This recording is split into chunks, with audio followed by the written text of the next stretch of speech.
Amigas y amigos, muy buenas tardes. Lo primero, los y las invitamos a poner en silencio o a apagar sus teléfonos celulares. No pasa absolutamente nada, el mundo sigue girando y no nos interrumpimos cuando estamos en esta ceremonia. Primero que nada, muchas gracias por venir a la presentación del proyecto de archivo oral Testimonios de exiliados y exiliadas en la Unión de Repúblicas Socialistas Soviéticas. Esta línea de trabajo busca registrar, poner en valor y dar a conocer, mediante el formato audiovisual, experiencias de personas que partieron a diferentes zonas de un país que hoy ya no existe, pero que acogió a miles de compatriotas y que fue un ejemplo de solidaridad y apoyo. Dejo con ustedes al director ejecutivo del Museo de la Memoria y los Derechos Humanos, Francisco Esteves. Muy buenas tardes. Permítanme decir las siguientes expresiones que aún recuerdo. Tovarish, Nipanimayo Paruski, Piva, que era fundamental. Y creo que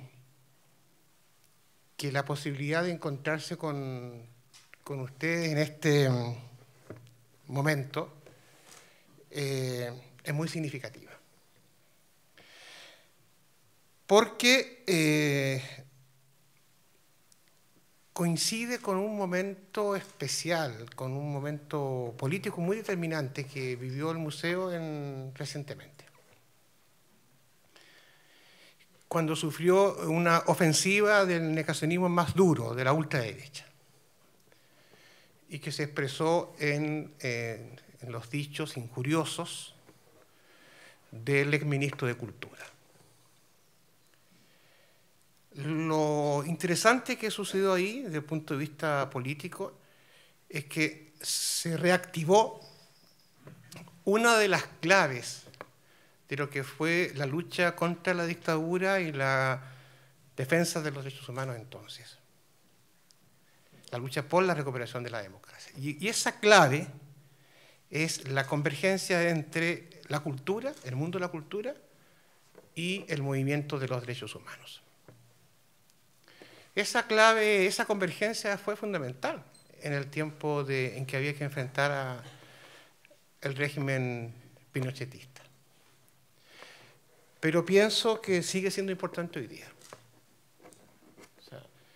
Y en ese sentido, el que hayan venido a este museo más de 20.000 personas a expresar su apoyo es un hecho histórico.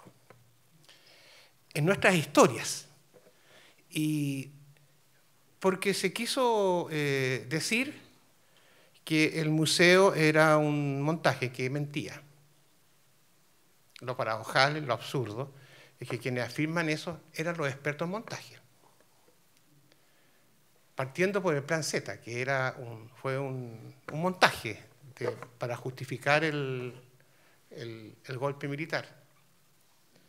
O siguiendo con situaciones tan dramáticas como la Operación Colombo, donde inventaron una historia que nada tenía que ver, que venía como a ocultar la verdad, que esos 119 compañeros habían sido asesinados por la dictadura. Entonces, estos expertos en esos montajes, porque el museo sí sabe de montaje museográfico, sí, pero ellos no usan la palabra en un sentido técnico, la usan en un sentido estrictamente político, de ocultar la verdad mediante una mentira. Dijeron que este museo mentía. Y lo que este museo hace o afirma es la verdad. Por supuesto que el museo puede perfeccionarse, desarrollarse, permite conocer esa verdad de distintos ángulos, pero lo que este museo cuenta es la verdad, es lo que sucedió en Chile a partir del golpe militar del 11 de septiembre de 1973. El negacionismo tiene dos momentos. Hay un primer momento que es el momento más arcaico, que es cuando simplemente se dice que no es verdad que existan violaciones de los derechos humanos, que no es verdad que haya tenido desaparecido, que no es verdad que existe la tortura. Pero cuando ya es imposible seguir sosteniendo eso, se busca justificar. Y se dice, bueno, es cierto, pero esto se explica porque, y hablan de un contexto equivocadamente. Porque nunca en una democracia las tensiones, las contradicciones, que sí las hubo, por cierto, en el tiempo del gobierno de Allende, propias del proceso que se vivía entonces, pueden resolverse rompiendo la democracia. Y nunca es posible tratar las diferencias entre adversarios políticos violando los derechos humanos de esos adversarios. Lo que este museo busca es educar en una cultura de la memoria y en el valor permanente de los derechos humanos y de la democracia. Y sí podemos afirmar con énfasis que la memoria es un derecho humano. Un derecho humano que fue reprimido después de la dictadura, o sea, con el golpe. Solo acordarse e ir a espacios públicos y cantar las canciones de Víctor Jara o de Violeta Parra constituía en ese momento un atrevimiento, porque estaba prohibido, porque la memoria era perseguida. La memoria sí es un derecho humano. Y la posibilidad de que este derecho pueda ser ejercido le da sentido a este museo. Y en ese sentido tenemos acá, con esta iniciativa, un derecho a la memoria que se ejerce, que son las compañeras, los compañeros que estuvieron en la Unión Soviética después de del golpe de 73, aquellos que viajaron, que estuvieron ahí estudiando, perfeccionándose en fotografía, en el tema de técnicos agrícolas, en fin. Y de eso da cuenta el excelente libro que hizo Cristian Pérez, que también está con nosotros hoy día. Y por eso nosotros no tenemos más que agradecer que quienes han participado en este archivo oral, estos 9 testimonios que se reúnen en el archivo oral, hayan ejercido su derecho a la memoria en este museo. Y que, por lo tanto, esos testimonios queden aquí, custodiados, no para que sean secretos, sino para que sean contados.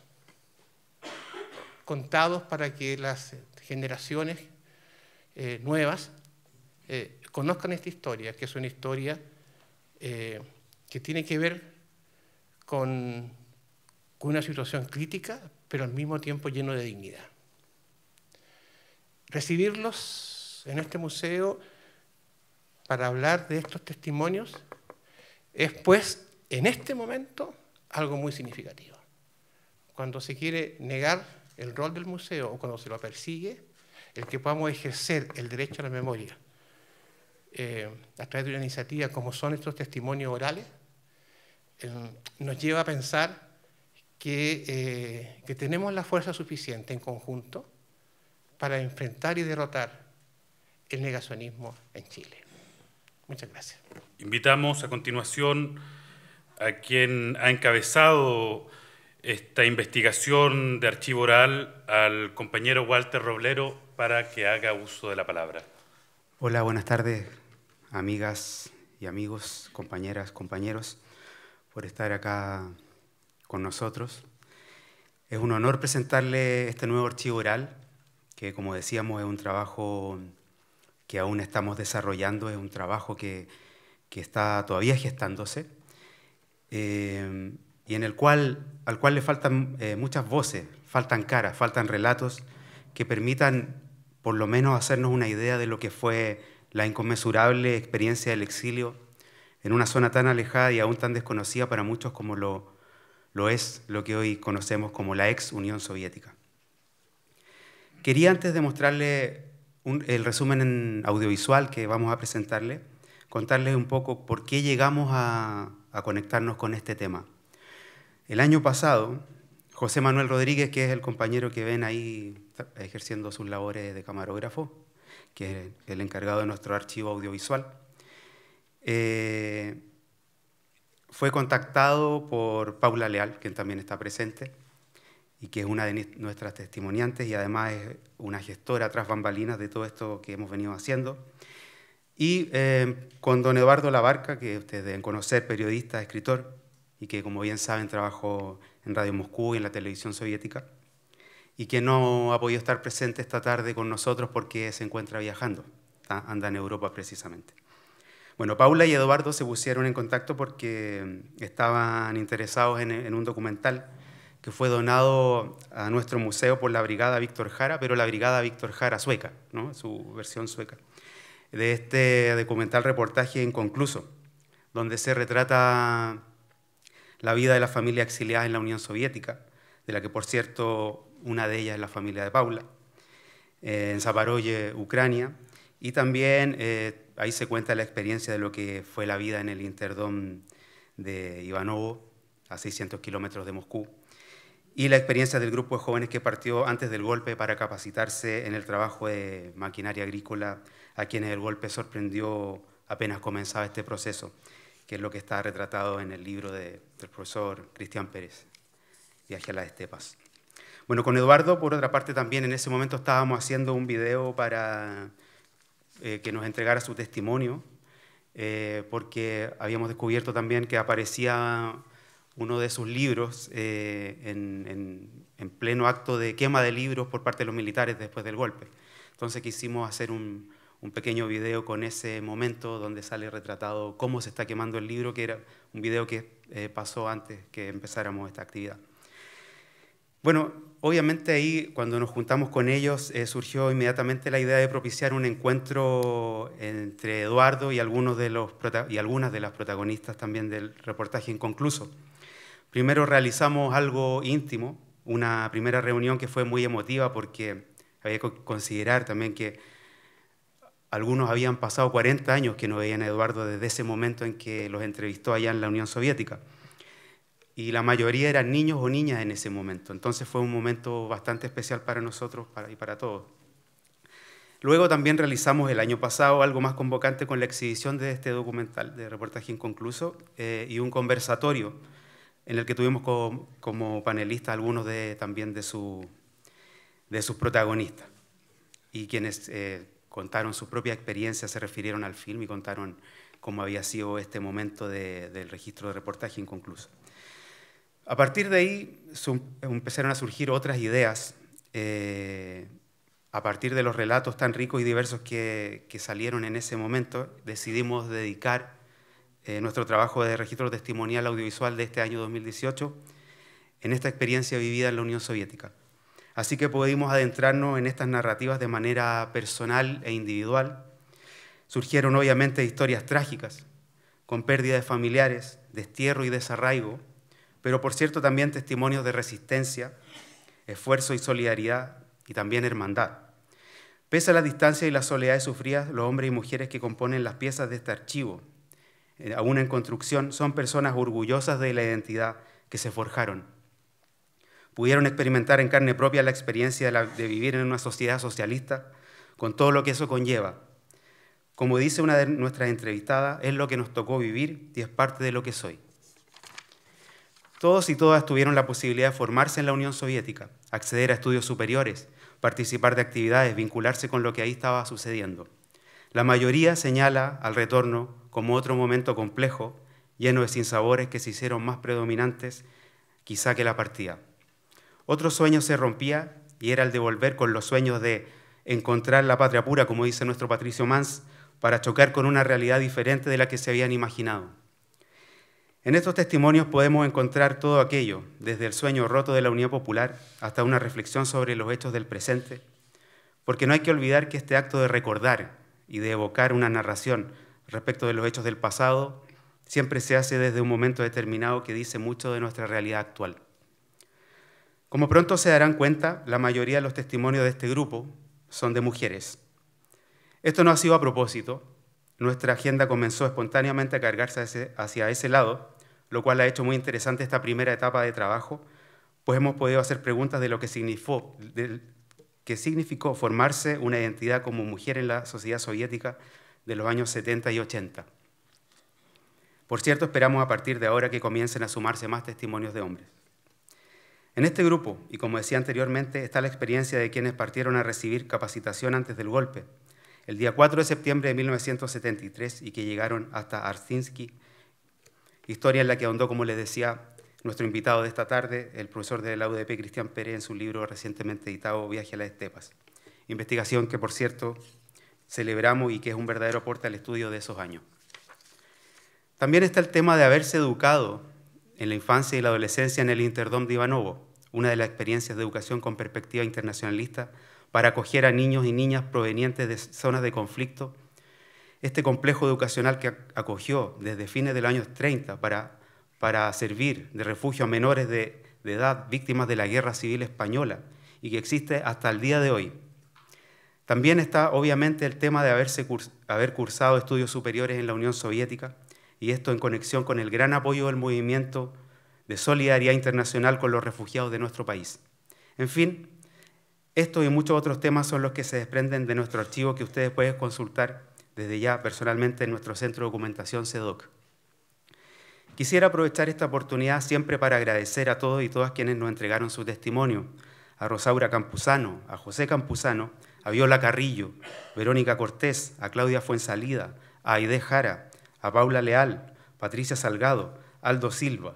Y por ahí también hay un bonus track de la compañera Tatiana Cherkova, de la Brigada Víctor Jara de allá de la Unión Soviética, que era una entrevista que le habíamos realizado años atrás cuando había podido venir para acá. También estamos siempre agradecidos de nuestro Museo de la Memoria por apoyar y valorar la línea de trabajo de archivo oral, a todos y todas quienes trabajamos en el área de colecciones e investigación, al archivo audiovisual del museo, al área de diseño también por su trabajo gráfico. También tengo que agradecer especialmente a María Rosa Verdejo, directora ejecutiva de la Fundación PIDE, quien con doble militancia y siempre con entusiasmo es un apoyo en nuestro trabajo de investigación y puesta en valor testimonial. Quisiera terminar estas palabras dedicando un homenaje a Guillermo Chino Rabés, de Radio Moscú, que nos enteramos falleció el día de hoy en México, donde residía hace muchos años.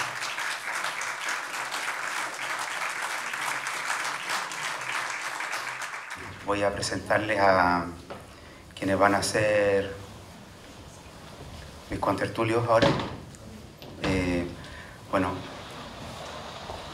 Patricia Salgado, que la pudieron ver ahí en el video, quien estuvo exiliada en la Unión Soviética también junto a su familia, fue alumna del Interdom Internacional de Ivanovo, y posteriormente estudió en el Instituto Pansoviético de Cinematografía y regresó a Chile durante los 90.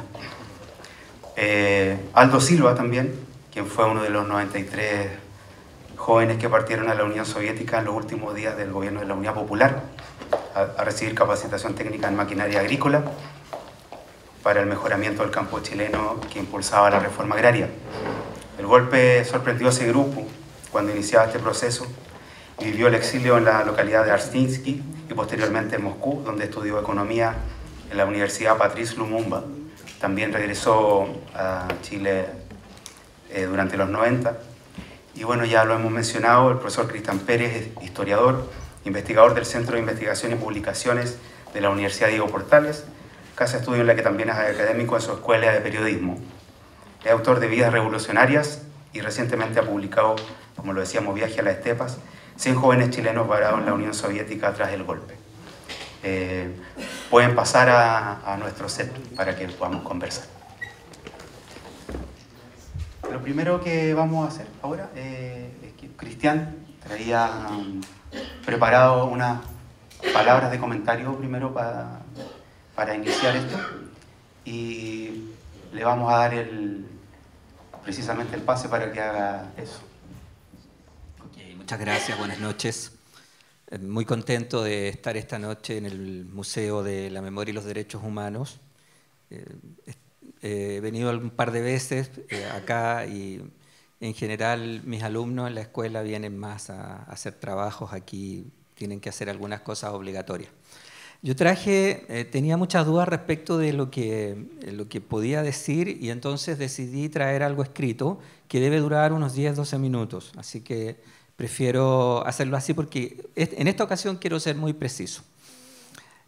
Quiero decir que la colección de memoria audiovisual del exilio en la Unión Soviética del Centro de Documentación del Museo de la Memoria y los Derechos Humanos que hoy presentamos tiene el objetivo de dar a conocer estas historias de vida, de divulgarlas para que sean conocidas por toda la comunidad nacional y vayan completando la gama del exilio chileno durante la dictadura cívico-militar.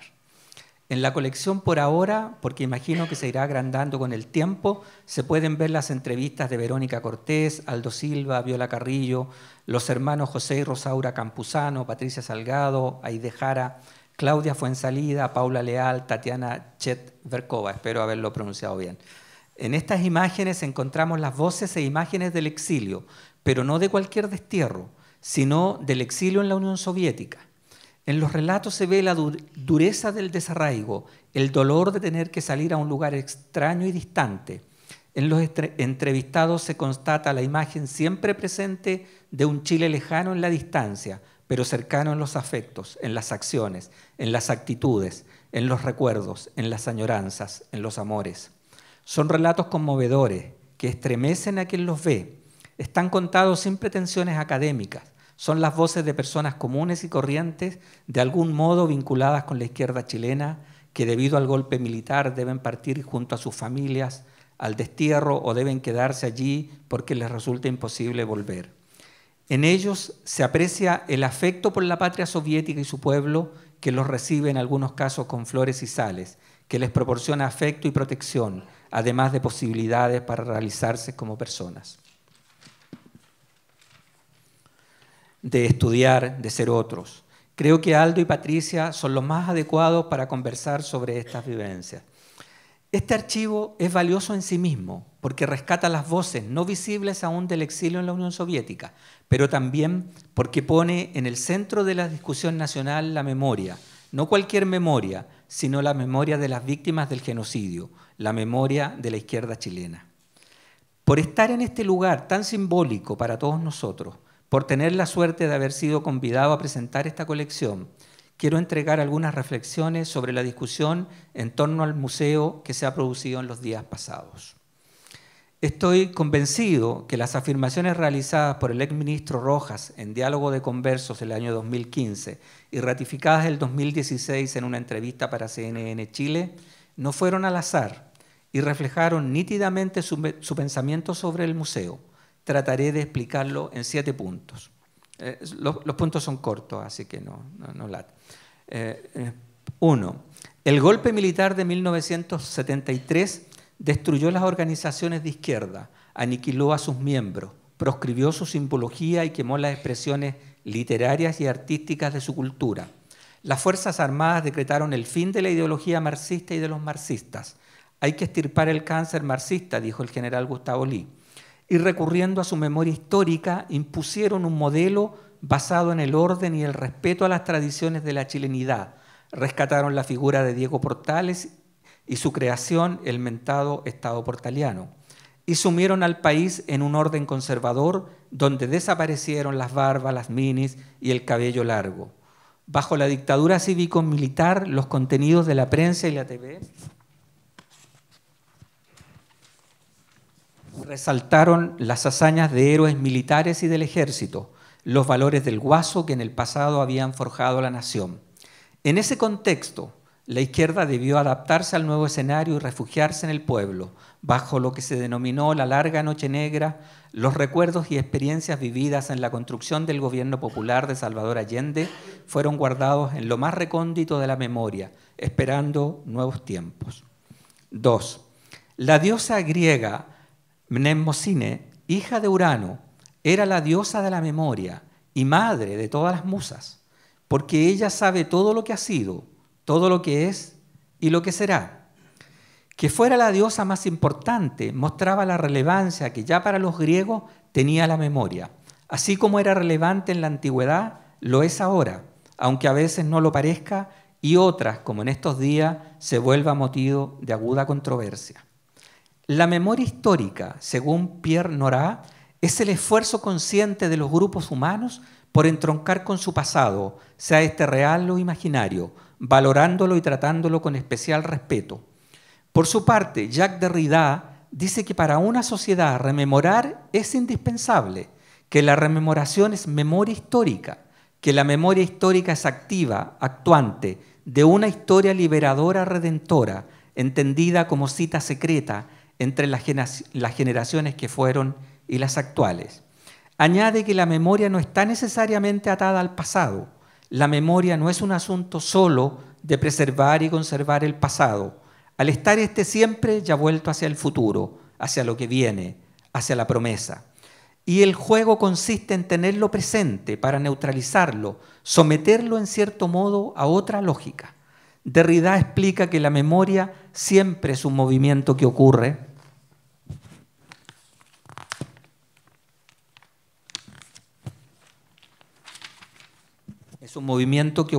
desde el presente. La memoria recupera los ejes del sentido del pasado y debe tener la posibilidad de conectarlos con los del presente. De este modo, los dolores de la sociedad pasada se mantienen interrogados con las urgencias de la sociedad presente.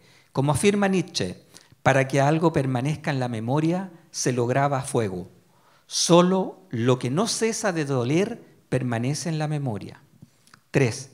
El Museo de la Memoria y los Derechos Humanos representa la institucionalización y legitimación de la memoria histórica de las víctimas de la dictadura, de la izquierda chilena, controlando las visiones y olvidos del pasado, porque como afirma Jacques Le Goff, la memoria ha constituido un hito importante en la lucha por el poder conducida por las fuerzas sociales, porque apoderarse de la memoria y del olvido es una de las máximas preocupaciones de las clases, de los grupos, de los individuos que han dominado y dominan las sociedades históricas. 4. Años antes de la definitiva legitimación de la memoria de las víctimas de la dictadura y de la izquierda nacional, que ocurre con la inauguración del Museo de la Memoria y los Derechos Humanos, el presidente Ricardo Lagos, conocedor que lo más importante es conservar la memoria, promovió algunas iniciativas para legitimar la memoria colectiva de las víctimas. Al entregar el informe de la Comisión de la Tortura, dijo: «Hoy damos un paso más en este largo proceso por el cual el Estado de Chile responde, al menos en parte, al dolor de quienes fueron objeto de graves violaciones a los derechos humanos en el pasado reciente. Muchos han creído que para superar los traumas del pasado basta con dar vuelta a la página o echar tierra sobre la memoria. Una sociedad, dice Lagos, se hace más humana, no se hace más humana negando el dolor de su historia. Al contrario, con ello solo se denigra y envilece». Y finalizó vaticinando un país futuro bajo la hegemonía de la memoria histórica de la izquierda. «Ello habrá posible», dijo, «un Chile con un mañana compartido para nuestros hijos, un mañana construido no sobre la base engañosa y frágil del olvido, sino sobre la base sólida de nuestra memoria histórica, porque compatriotas míos, no hay mañana sin ayer», finalizó. 5. Según Pierre Vidal-Naquet, la rivalidad organizada de las memorias individuales o colectivas es una de las características de las sociedades pluralistas. Esa es la razón por la que entre la derecha pinochetista, liberal o conservadora, da lo mismo para este caso, y la izquierda, en todas sus vertientes, existe una rivalidad de memoria que compiten por hegemonizar las visiones del conjunto de la sociedad. La existencia de memorias muy diferentes en el Chile actual, que se hacen públicas más libremente, es, según el historiador Cristian Gasmuri, responsable de la importante división que existe en la sociedad chilena de hoy. 6. Entonces queda claro que tanto las declaraciones del exministro de las Culturas, Mauricio Rojas, calificando de montaje este museo, y la reciente idea de Sebastián Piñera de construir un museo de la democracia como alternativa a este, se enmarca en la intención de disputar la hegemonía por el control de la memoria. Es una política diseñada al constatar que no tienen futuro sus ideas liberales si no logran imponer su memoria como alternativa a la nuestra. Por eso hoy ese escenario es necesario defender este museo, símbolo de la memoria de los desposeídos, de las víctimas del genocidio, del exilio, porque en definitiva la batalla por la memoria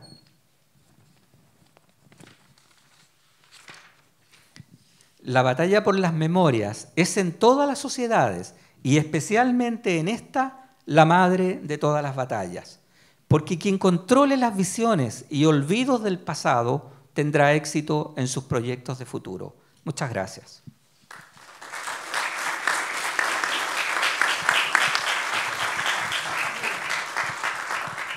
Muchas gracias, Cristian. La idea de ahora es conversar un poco. En favor del tiempo también creo que articularé esto en una pregunta para cada uno y después, posteriormente, le voy a conceder la palabra al público asistente, si es que quiere hacer alguna pregunta o alguna reflexión sobre todos estos temas. Y atingente con lo que decía Cristian, me gustaría partir con uno de los protagonistas de tu libro, que precisamente lo tenemos acá y también participó en nuestro archivo oral, Aldo Silva. Para nosotros es muy significativo que haya habido también este boom que se da en este año sobre el tema del exilio en la Unión Soviética. Se han realizado reportajes en la televisión después del lanzamiento del libro de Cristian. Se ha comentado mucho en la prensa. Me gustaría preguntarte para ti, ¿qué ha significado revivir todo esto? Y también preguntarte qué significa para ti el interés que se ha generado por este tema en el último tiempo. A ver, ¿Está encendido? Sí, se escucha. Mira, este era un sueño que yo siempre tuve. Y cuando conversamos con Cristian se lo dije, que era dar a conocer esta historia que no se conocía. La conocían solamente aquellas personas que por ABC las tenían que conocer. Pero acá en Chile no se conocía. Ayudó bastante a que se conociera. Y el reportaje de Canal 13, que llevó a muchas discusiones por el nombre y título que tenía, Los chilenos olvidados. Después de que presentaron ese reportaje, me llama una persona y me dice que el teléfono se lo consiguió con Canal 13. Me pide la disculpa correspondiente y me dice, yo soy familiar de uno de los muchachos que se fue contigo. El niño se llama Segundo Serrano, quiero saber de él, dónde está, cómo escribirle y cuándo vuelve. Este muchacho murió en el año 74. Nadie sabía, ellos no sabían. Otro muchacho del sur también quiere saber de otro muchacho que también murió. O sea, esto era justamente lo que se ocultaba y que mucha gente no sabía. He sido invitado a Temuco por gente que se fue conmigo y quieren conocer de la vida de Galvarino, un muchacho que murió, que tampoco saben cómo murió, dónde murió, en qué circunstancias. O sea, todo esto ha servido para que la gente sepa de aquel grupo de muchachos. Ahora yo sigo siendo el mismo. No, a mí nada de esto me cambia, nada en absoluto. Y ayudando a los que puedo ayudar nomás. Y gracias a Cristian por haber dado a conocer eso. Se abrieron muchas puertas, pero todo queda en eso. Compañero, venga para acá, vamos a hablar y chao. Todo se olvida. Y para no cerrar el tema, Cristian, ¿cómo fue para ti el proceso de investigación? Porque este tema fue bastante largo, ¿no? Fue un proceso que tú narrabas ahí que se materializó después de muchos años que lo venía, digamos, amasando ahí en la investigación. Me sucedió algo raro con esto. No era el primer libro que escribía, y en la historia oral tengo experiencia, he entrevistado a mucha gente, muchos del exilio, en muchos lugares del mundo distintos.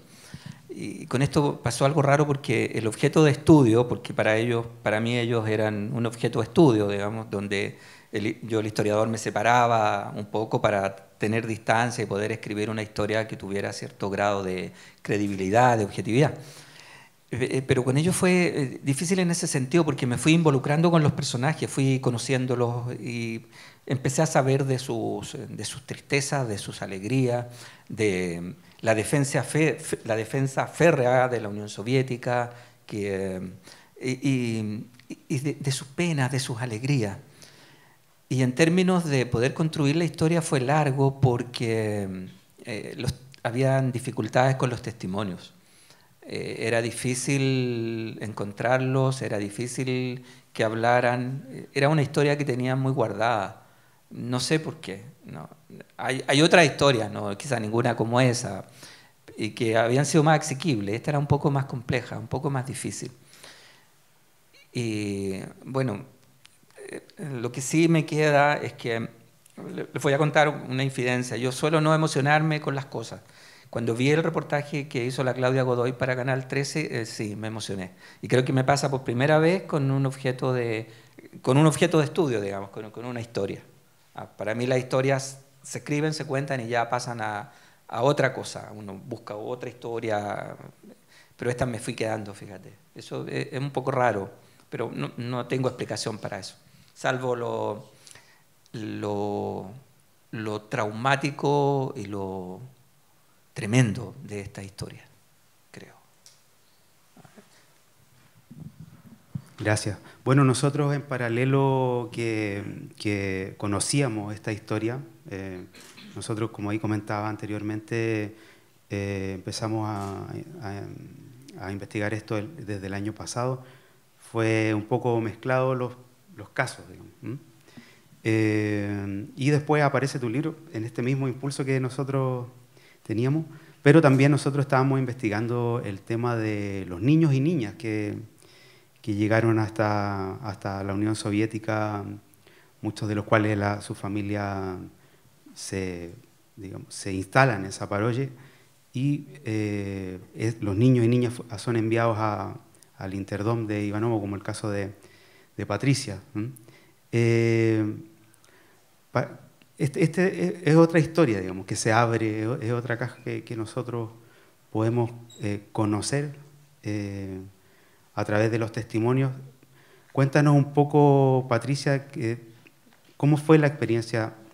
¿Qué es lo que significa para ti haber estado ahí en el Interdom de Ivanovo? Ivanovo, creo que lo estoy pronunciando mal. Bueno, dobry wieczór. Bueno, primero decir que te escuché hablar de los griegos. Para los griegos el exilio era la muerte. O sea, la muerte se conmutaba por un exilio. Para Shakespeare, el otro nombre de la muerte es el exilio. O sea, para que se entienda el significado de este desarraigo, porque es desarraigo de familia, de idioma, de territorio, de todo, de costumbre, de todo. En algún momento yo te conté de que para nosotros, que éramos más chicos, nos costó menos, pero para nuestros padres fue realmente exilio. Ahora, en relación a nuestra vida en el internado, Claudia Viola contó muy bien que fue una experiencia enriquecedora del punto de vista que nosotros vivimos a través de los otros niños, otras realidades. Tal como dice Viola, nosotros no nos tienen que contar de Siria, porque nosotros conocemos a los niños, conocimos a los afganos, a los etiopianos. Entonces, y tal como te dije en la entrevista, todas estas historias tienen de claro oscuro. Obviamente que vivir en un internado, yo nunca hubiera querido vivir en un internado, porque el internado sigue siendo internado, donde no tienes padres, donde nunca celebraste un cumpleaños, donde con mis hermanos yo no tuve una interacción que me hubiese gustado tener, porque eran menores y vivían en otras instalaciones. Entonces siento que el vivir lejos de la mamá es, creo que también, parte del castigo de este exilio.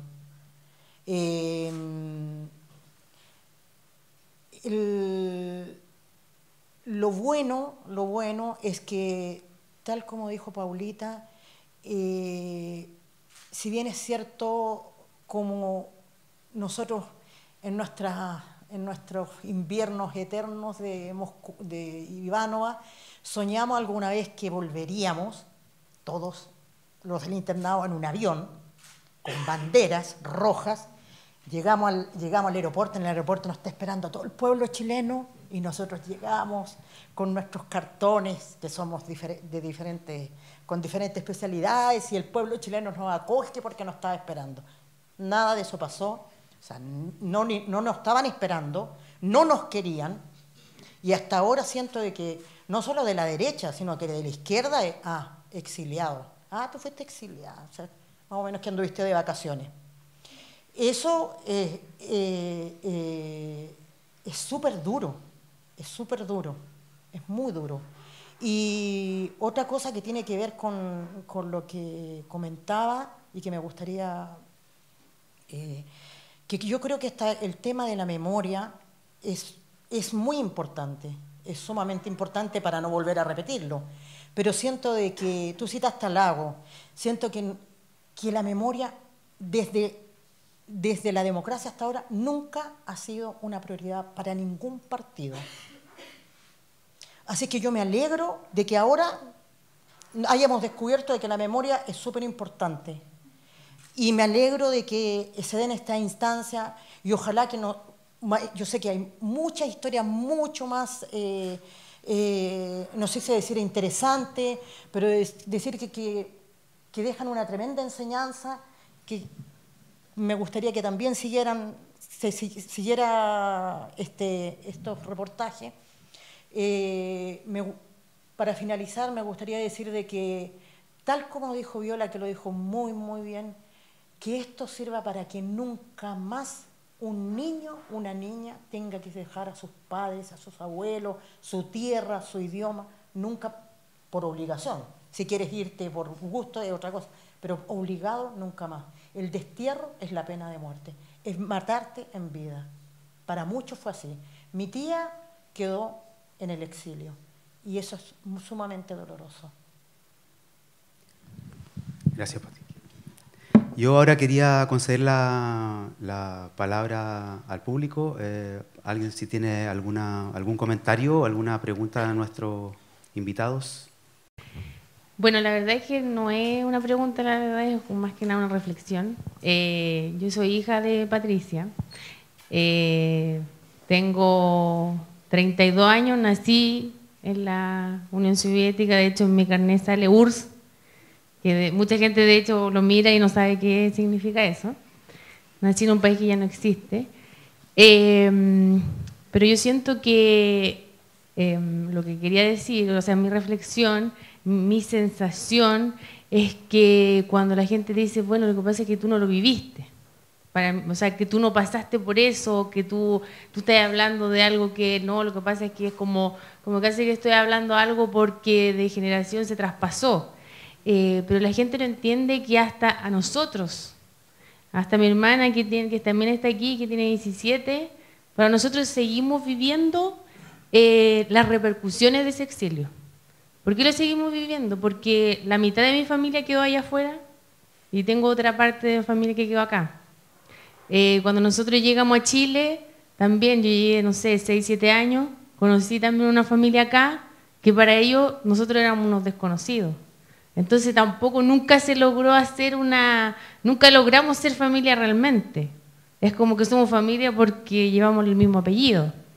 Entonces también yo siento que eso como que siento que no, hasta el día de hoy nadie lo ha tocado.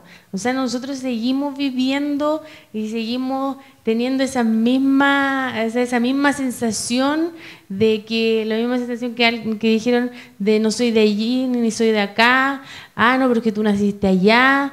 Entonces es como un desarraigo, la sensación de no tener tampoco tu familia cerca, el hecho de que nosotros, cuando yo llegué a Chile tampoco, bueno, de hecho yo en un momento hablaba ruso, llegando a Chile tampoco nunca quise decir que venía de la Unión Soviética, no quise hablar ruso, pasaron muchos años en que yo perdí el idioma porque también me daba miedo. Entonces son experiencias que han tocado generaciones y generaciones. O sea, mi abuelo fue exiliado, mi mamá fue exiliada, yo nací en el exilio y nosotros aquí seguimos viviendo las repercusiones aún.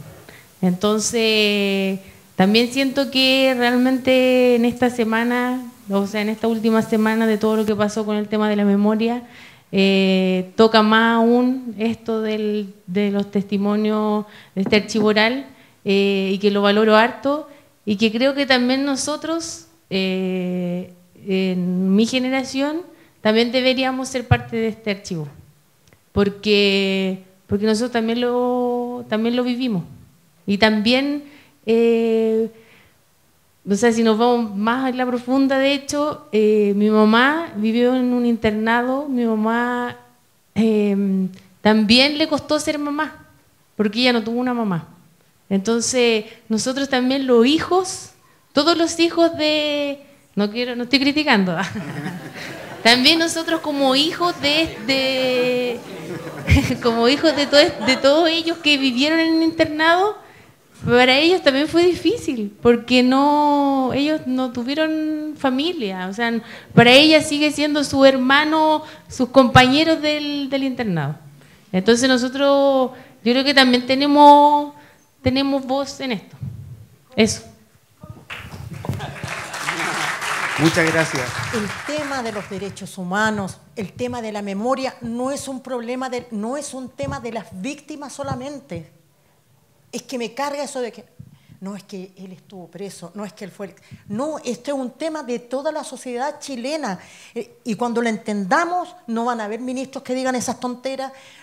No es un tema de nosotros, es un tema de todos y de cada chileno que viva en este país. Sí, totalmente de acuerdo contigo, Patricia, pero no creo, y eso es lo que traté de postular y no sé si quedó claro, es que no fue una tontera y un exabrupto del ministro.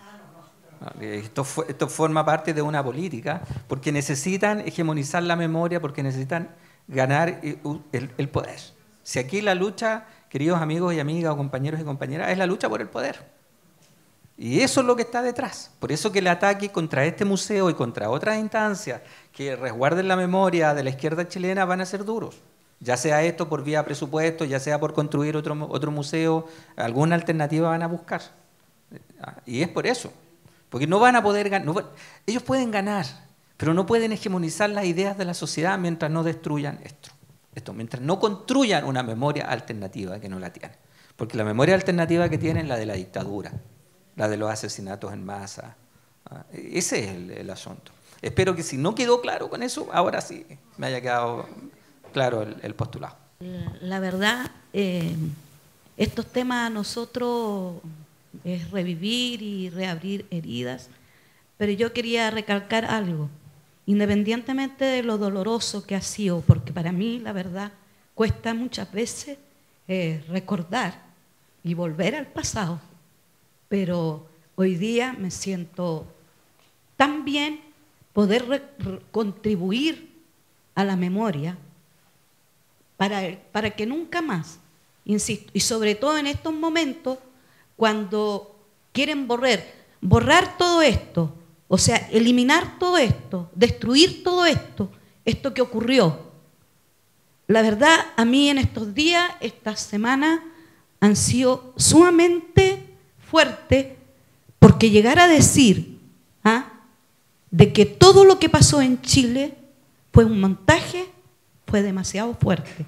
Y insisto, por muy doloroso que haya sido, revivir y poder contar lo que nosotros vivimos, me siento tan bien poder contribuir a la memoria y para que nunca más en Chile, insisto, para que nunca más nadie, ningún niño de 6 años, de 2 o de 1 año tenga que dejar su país sin preguntarle a él, ¿te quieres ir? Y después cuando tú regresas y retornas y te digan, estuviste de vacaciones, estuviste pasándola bien, sin saber todo lo vivido.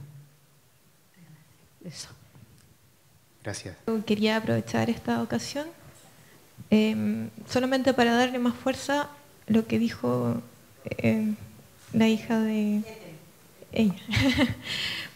Yo también soy hija de exiliado, pero exiliado al revés. Mi papá nació en la Unión Soviética y tuvo que dejar su patria a los 14 años, en el año 48. Su papá murió en un campo de concentración y su hermano murió de hambre en la hambruna de Ucrania. Y yo todavía vivo con los fantasmas del exilio de mi padre. Y sé que mi hermana también, mi hermana ahora también está exiliada, pero es un exilio, bueno, es distinto. Pero somos una familia que estamos un poco separados y yo sé que mi papá estaría acá si pudiera. Mi papá falleció ya hace varios años.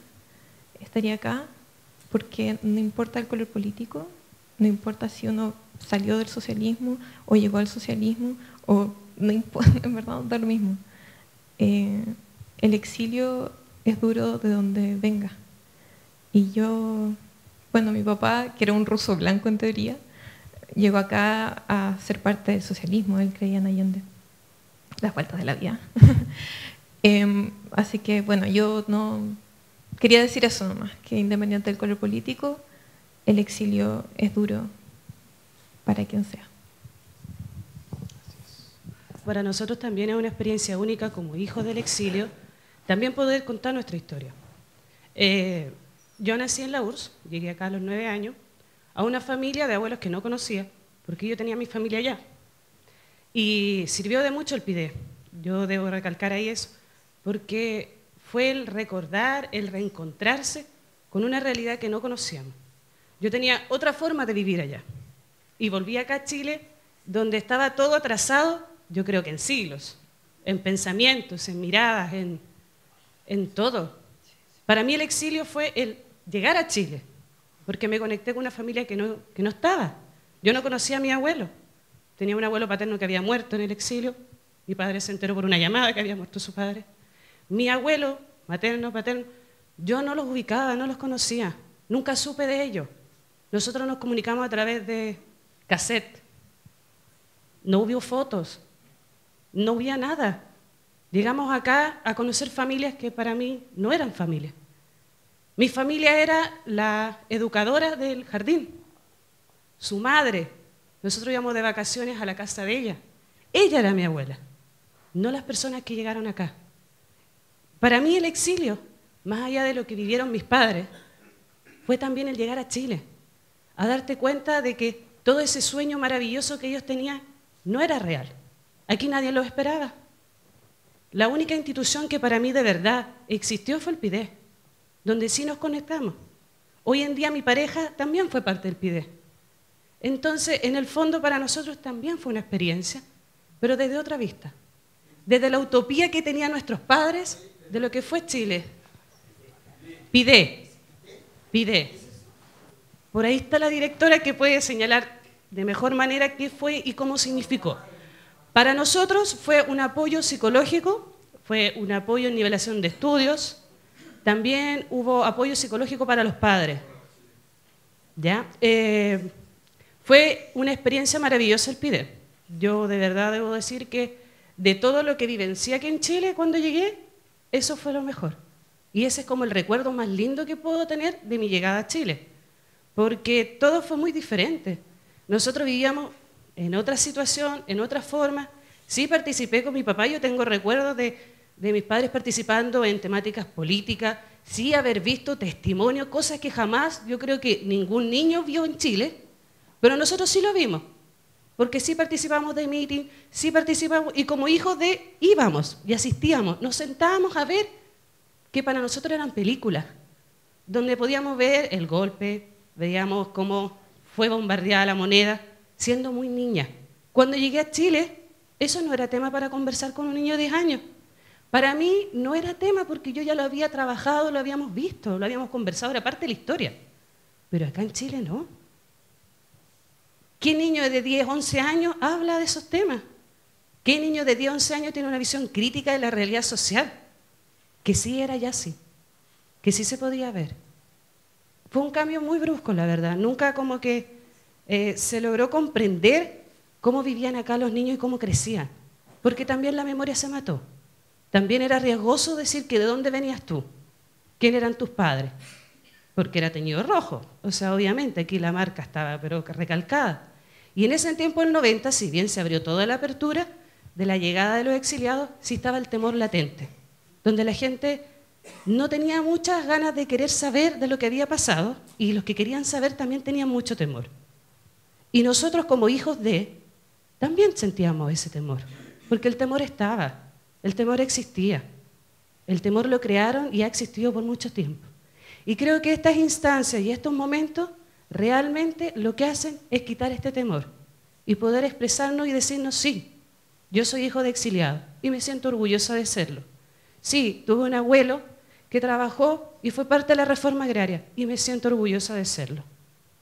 Y eso, de verdad, es parte de lo que uno va construyendo día a día, no de la sociedad que tenemos hoy en día.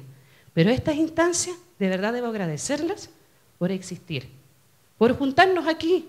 Yo, por ejemplo, no conocía a la hija de ella, tampoco tenía el testimonio de ella. Pero sí, hoy en día somos parte de esto y sí nos sentimos orgullosos de existir, de ser y de que en mi carnet atrás diga que sí, nací en la URSS. Y es maravilloso el que lo logra entender y el que no. Y mi hijo también lo sabe y me siento orgullosa de que mi hijo también lo sepa. Así que quiero agradecer la verdad esta instancia de poder participar y de poder escuchar los testimonios y de decir que sí tenemos memoria y que la memoria no se olvida y aquí estamos presentes para ser parte de esta memoria. Muchas gracias.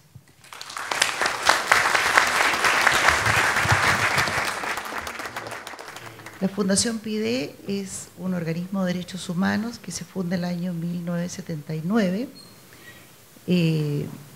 bajo la dirección de María Eugenia Rojas y que fue conformado un organismo por un grupo de mujeres muy valientes que sin amparo de la Iglesia y de nada construyeron este espacio y fue un espacio para los niños, las niñas y los adolescentes. Un espacio donde hubo muchos programas de servicio social, salud, psicológicos, educación, incluso una casa hogar que albergó a más de 100 niños durante los periodos más duros de la dictadura cívico-militar. La Fundación PIDE tuvo 6 sedes a lo largo del país y durante el año 79 y el año 90 atendió un total de 12.000 niños y niñas. Una cantidad tremenda igualmente de madres, las madres de los niños, a través de talleres que servían de recreación, pero que en el fondo todo el trabajo del PIDE era tremendamente terapéutico. Y el que lo recuerden al día de hoy las madres o los niños que ya son adultos, y como lo vuelvo a decir, no solo en este espacio del Museo de la Memoria, sino que en muchos espacios en que me toca estar, siempre hay un pideano. Eso quiere decir que fueron muchos los que el PIDE pudo albergar y darles un espacio donde pudieron ser niños. Quería concederle una última reflexión a nuestros panelistas, una última, cualquier cosa que quieran decir para cerrar este evento. agradecerte a ti, agradecerle al Museo de la Memoria por esta oportunidad de exponer, de contar la experiencia que siento que es muy necesaria por todo lo que se ha hablado acá y ahora más que nunca, que tenemos una tarea muy, muy, muy dura porque tenemos que seguir peleando no solamente por la memoria, sino en contra de la impunidad. Yo llamo a todos los que estamos acá, que casi todos son de Santiago, marchar los viernes con la gente que marcha todos los viernes en contra de la impunidad. Eso es súper importante porque son espacios que tenemos que ocupar.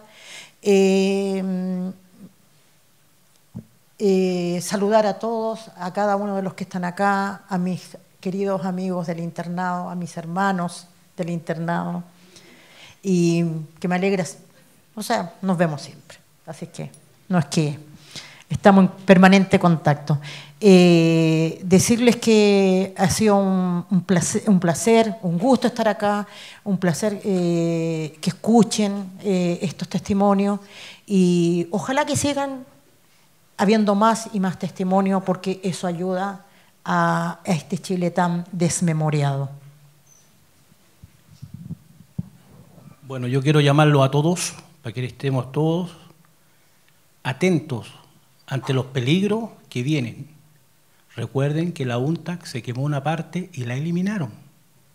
Ese es un recuerdo de Allende, que tampoco está. Lo del museo lo están diciendo ellos. Nosotros tenemos que unirnos, cada uno de nosotros, y defender nuestros derechos.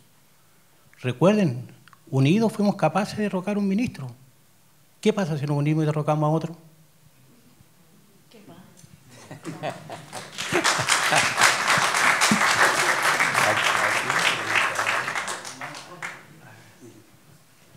No, yo solamente darles gracias a los al director del Museo de la Memoria, a ti, a las personas a los que colaboraron para hacer mi libro y a los que dieron los testimonios para este gran archivo documental.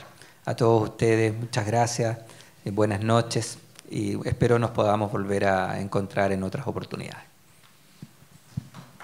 Muchas gracias a todos y a todas. Los invito ahora a brindar con un vino de honor afuera. Gracias.